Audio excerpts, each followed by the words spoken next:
Assalamualaikum warahmatullahi wabarakatuh.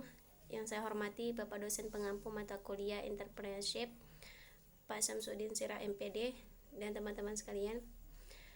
Di sini saya dari kelompok 3 akan membahas tentang review pada bagian chapter 3. Ada beberapa bagian yang akan saya jelaskan di sini. Yang pertama, kewirausahaan dan perkembangan berkelanjutan. Ada beberapa bagian, ada beberapa macam yang harus ditempuh oleh seorang pengusaha. Yang pertama, menghargai peran kewirausahaan dalam rentang waktu yang sangat mendesak. Kedua, mengelompokkan jenis dampak dari perubahan iklim pada pengusaha serta peluang waktu yang muncul dalam Asia Pasifik.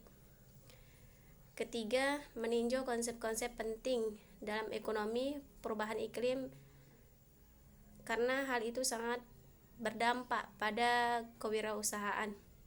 Pada pembahasan ini membahas tentang krisis perubahan iklim yang mendekati, yang pasti akan akrab bagi sebagian para pengusaha.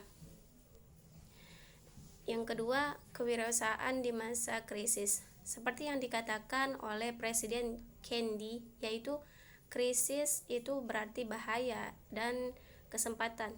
Kenapa dibilang bisa berarti bahaya atau kesempatan? Karena meskipun dunia di ujung krisis, bukan berarti semangat inovasi para pengusaha atau para kewirausahaan akan melemah, akan menurun gitu.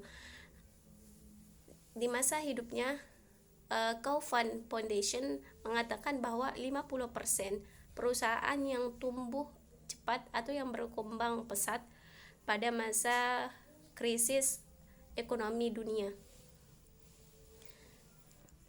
Nah, itu artinya kemerosotan atau krisis ekonomi dapat berdampak positif seperti yang dikatakan oleh Kaufman Foundation. Selanjutnya, CEO antarmuka Ray Anderson mengatakan bahwa ada beberapa layanan lingkungan inovasi untuk melindungi lingkungan dari perubahan iklim. Yang pertama, memelihara hewan dan tanaman. Kedua, mengatasi hilangnya keanekaragaman hayati dan spesies yang terancam. Ketiga, pencarian sistematis untuk gen, senyawa, dan organisme yang memiliki potensi penggunaan ekonomi dan dapat menyebabkan pengembangan produk. Perubahan iklim juga bisa dikatakan dengan sebagai ekonomi lingkungan, karena itu sangat berpengaruh pada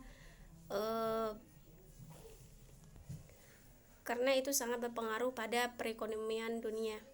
Nah, mungkin hanya itu yang bisa saya sampaikan melalui penjelasan review buku pada bagian chapter 3. Sekian, wassalamualaikum warahmatullahi wabarakatuh.